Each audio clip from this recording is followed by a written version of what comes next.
Hello everybody, my name is Marlowe and welcome back to another episode of Minecraft Survival, where in the last episode we built a balloon house for our villager friend, who from this point forth shall be named Carl after Carl Fredrickson from Up. So you, my friend, need a name tag. There you go, my friend. You now have an official name of Carl. That's what I suggested in the last episode, and almost all of you from the suggestions that I saw seemed to agree with me that that was a very fitting name. In the last episode, we also made a new addition to the mining operation over here with the iron, gold, and copper smeltery, which now leaves us only one more building left to add into this place as far as the ores are concerned. And that is the Diamond and Emerald building. As well as that, I would also like to head down into the caves at some point in this episode to do a little bit of mining, not only for resources, mainly redstone because I'm basically out of the stuff. Surprising, I know, considering I'm mostly a builder, but I need some redstone and some other materials, but I would also like to go on a hunt for the elusive regular diamond ore. Thank you, Thunder. You've really added to the effect there. I appreciate that. Just to recap, throughout my entire time of playing in this world, I've managed to get 2 regular diamond ore. So, yeah, they're pretty rare. And why do I need diamond ore, you may be asking? Well, in this building project, quite often I'm using the ores as a decorative block, like here, for example, as well as up there. And also... Did I just get struck by lightning? Oh my god. What? Hold on. In all my years of playing Minecraft, never have I been struck by lightning. I don't believe what I've just witnessed. Yeah, that makes a lot more sense. I was stood on a lightning rod. That's why I got struck by lightning. Not a rare chance at all. Let's get back on track as to what I was saying. So, we use decorative ore blocks quite a lot in this building project over here. As you can see, I've used them with most of the buildings around here, and I want to continue that. And I've got them all here, except for diamond. Now, I could just use deep slate diamond, but I would quite like to have all of these ores being of the same block. So I don't really want to have a split of deep slate and then regular ores. I don't know why, I'd just rather not. Worst case scenario, I will end up doing that. Now you may be thinking, just use deep slate. I'm going to get struck by lightning again, I need to stay inside. You may be thinking, just use deep slate ore. Well, the trouble with that is, coal in deep slate form, as well as emerald, I believe, are also really rare. So I thought later on in the episode we can go on a little bit of a mining adventure and find those diamond ores, hopefully. I just think that's going to be the better option rather than going and getting deep slate variants of all of these ores when I've already got most of them here. It's literally just the diamonds I'm looking for, and honestly, I don't really need more than a couple. But as I said, we're going to be saving that until a little bit later. For right now, I'm going to head up to the observatory building here, go to sleep, and then in the morning, we can quickly whip up the new building where we're going to polish, cut, and do some other stuff with the emeralds and the diamonds.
So here is the building for the diamonds and the emeralds. I wanted to go with a slightly brighter color palette with this one. Basically, I'm using a lot of copper And some amethyst too, of course. That's meant to be like the gem building. Amethyst seemed quite fitting. Only a little subtle hint of it every now and again, as well as on the inside where it's coated on the floor, but you can't really see that from the outside, so it's okay.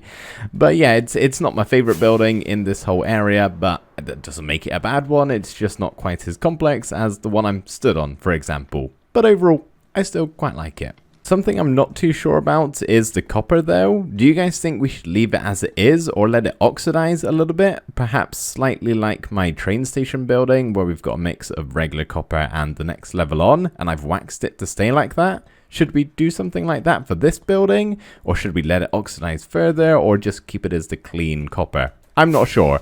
Copper is such a nice block, it pretty much looks good. However, you let it oxidize, but still, I'd like to know what you guys think. So now we need to figure out what we're going to be doing with the interior of the diamond and the emerald building, or to keep it simple, the gem building. That's what they both are. They're both gems, right? Now, we're not going to be smelting them down like we did with the gold, iron, and copper building over there. We're not going to be liquefying them like we did with the lapis and the redstone.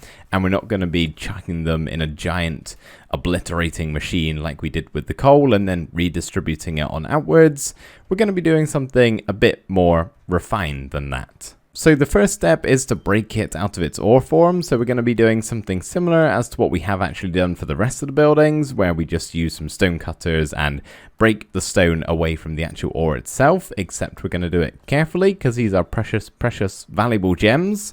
And then with that step done, we can then move on to the second step, which is going to be to cut the diamonds and the emeralds into shape. And then the third and the final step is to polish them. That idea was from a viewer by the name of Nicholas Callan, so thank you, Nicholas, for that. They suggested cutting and polishing them as for what to do with the diamonds and the emeralds.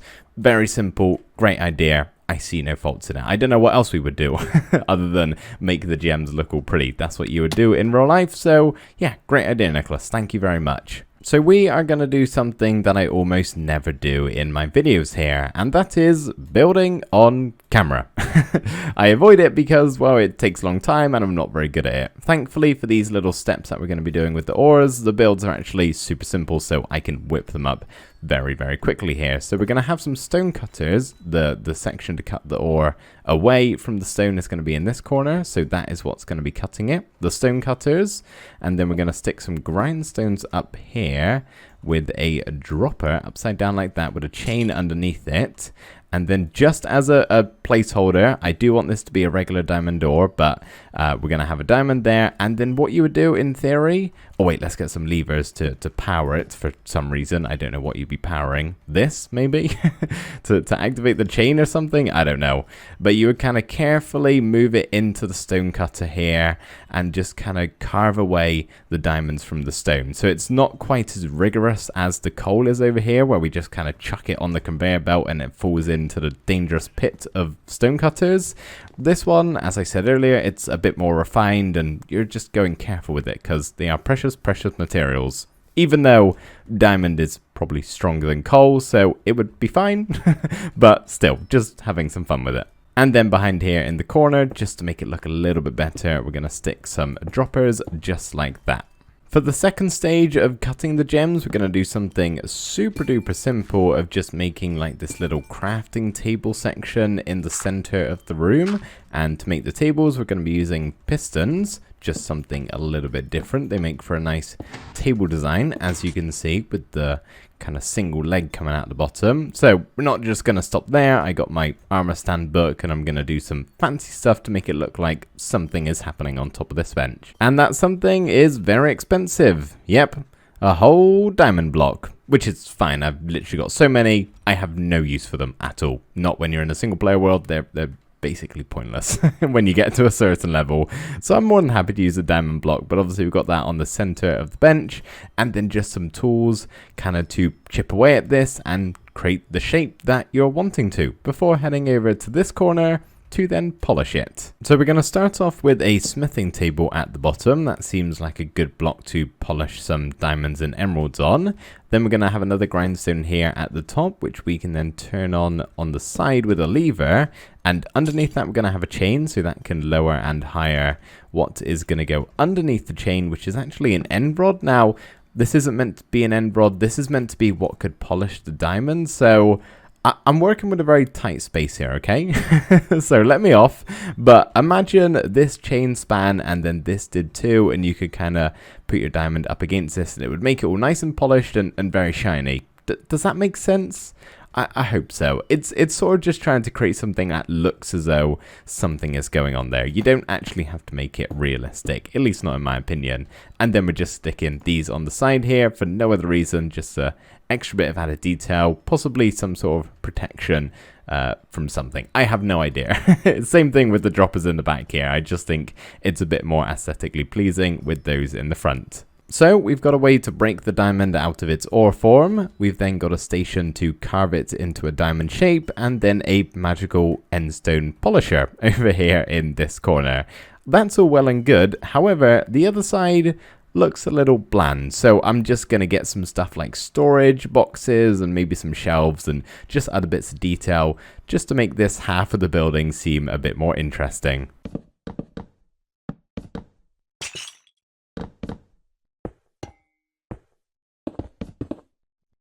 So that is the final ore building done. We now have all 4 of them in position, as well as the sorter over here. There is going to be 1 or 2 other buildings that we do at some stage, but what I now need to think about is how we're going to get the ores from the ore sorter over here to their individual buildings.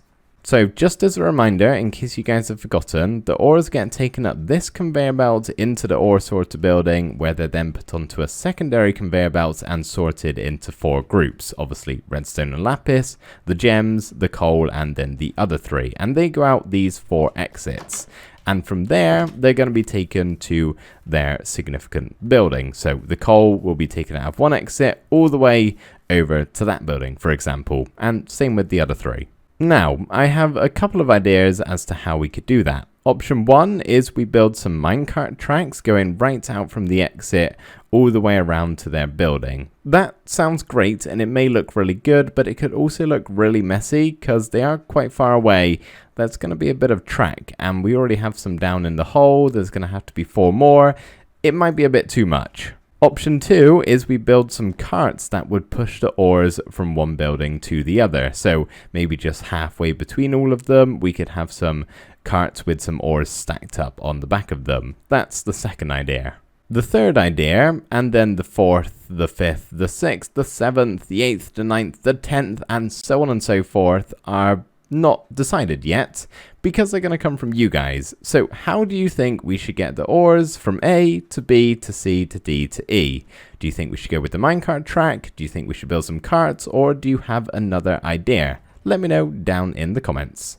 It is now time to go in search for the elusive regular diamond ore block.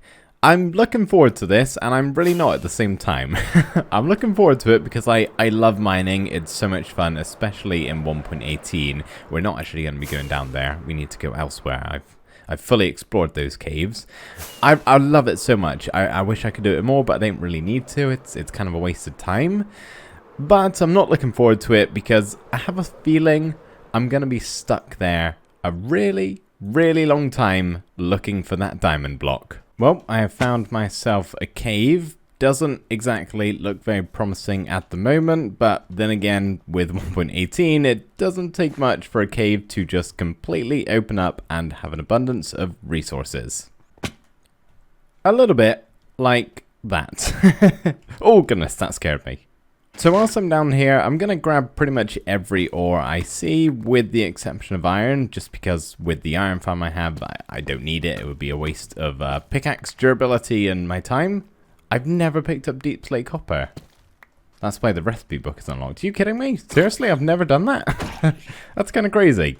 But then again, I do have to try and stay away from deep slate level. I want to be just above it. I'm aiming for around y equals 0 is pretty much perfect, because that's at the level where diamonds can form, but it gradually changes from stone to deep slate. So anywhere around here is where I should be able to find my diamond block.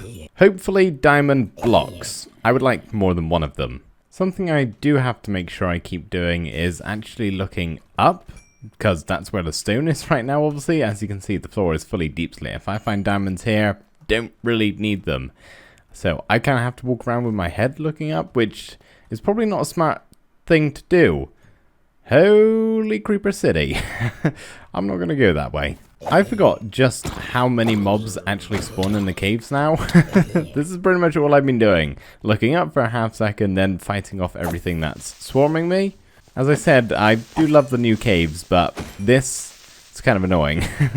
I'm just realizing now, something that would have been smart for you guys and me too is a night vision potion. I'm way too lazy to light the caves up with torches, especially if it's not in a nearby area. So I'm kind of blind, and I know you guys definitely are. Oh. I think I just got a record. I did. Look at that. I wasn't recording, but that's cool. Not the diamond I was looking for, unfortunately, but I will still happily take it. Once again, I will take the diamond. I'm a bit too low down, but I exhausted that previous cave, so I'm just kind of pursuing this one, hoping it starts going up a little bit soon. At the moment... Oh! I take that back. I was going to say it's not looking promising. Suddenly, it is. I see diamonds very close to stone. I'm going to go up this waterfall and just hope and pray there is some stone above it with some diamonds in. Yep, that was wishful thinking. Now remember everybody, if you see diamonds in the video here and I've missed them and they're in stone, please, please let me know down in the comments, because it is very possible I'm just glancing over them. You guys have an eagle eye, so yeah, let me know if you see any. We may have something here, guys. I don't want to tempt fate, but look. It's literally on the same level as stone. Please have something behind this. No, no, not gold. Why would I want gold? Oh, and there was gold generated there. That gold chunk right there, still going to pick it up, has just ruined my... Oh, are you kidding me? Are you actually kidding me? How close do you want to get? I haven't found diamond ore just yet, but I have potentially found something even better. Other Side, the best music disc in Minecraft. Look at that, in all its glory. I am really not having much luck with the open caves here, so I was thinking maybe I should try strip mining. So I'm going to go to Y0 right here. And I think that's a good level as to where deep slate meets stone. It looks to be the case. Makes sense. And I'm just going to dig in a straight line and maybe I'll stumble across it that way.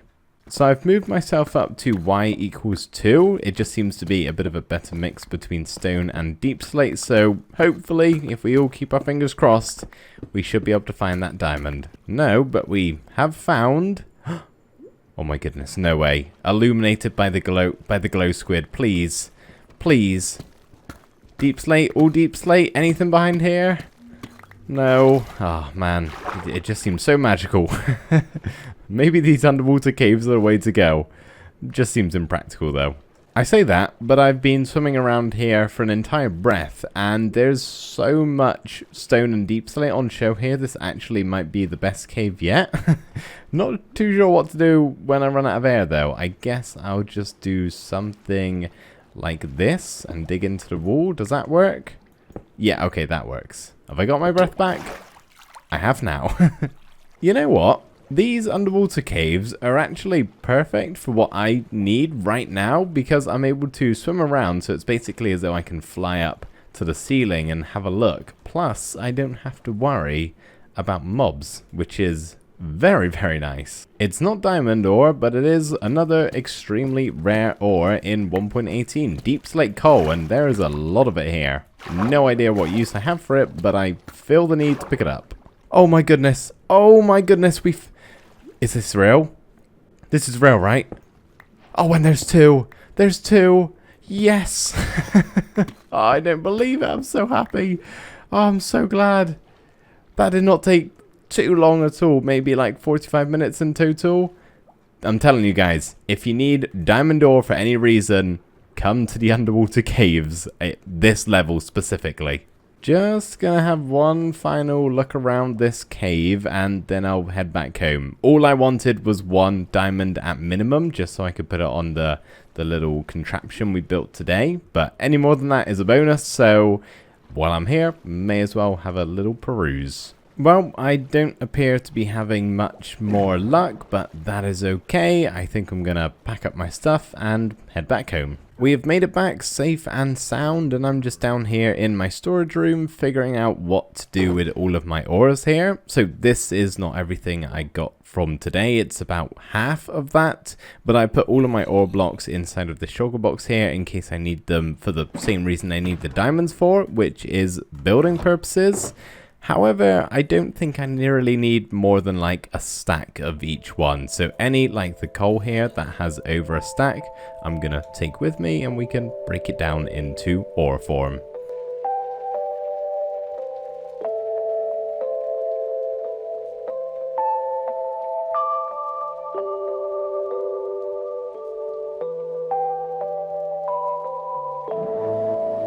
Not too shabby. Not too shabby at all. This coal will be going straight into my super smelter. Along with the copper, actually, we might as well go ahead and get this smelted up and give the super smelter a bit of a run out because we haven't seen this working in quite some time and it is oh so satisfying. Any second now, well, give it a minute, we should have some copper ingots floating up this stream.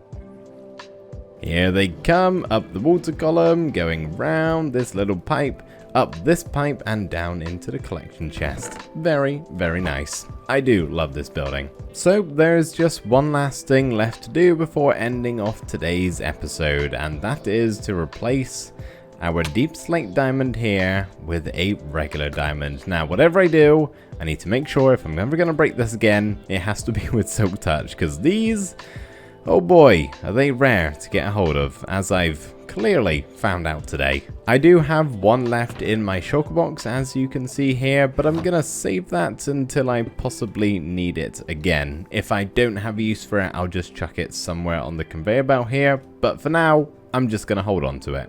So now is where we have to say goodbye, everybody. I really hope you've enjoyed watching this episode. Thank you ever so much for doing that, and I'm very much so, as always, looking forward to hear what you guys have had to say about this episode. Any other ideas that I haven't mentioned and you have for this place, just as always, chuck them down below. I'm always open to suggestions from you guys. You play a big part in what I do with this world. So thank you for that. Thank you for watching, and I'll see you next time. Bye for now.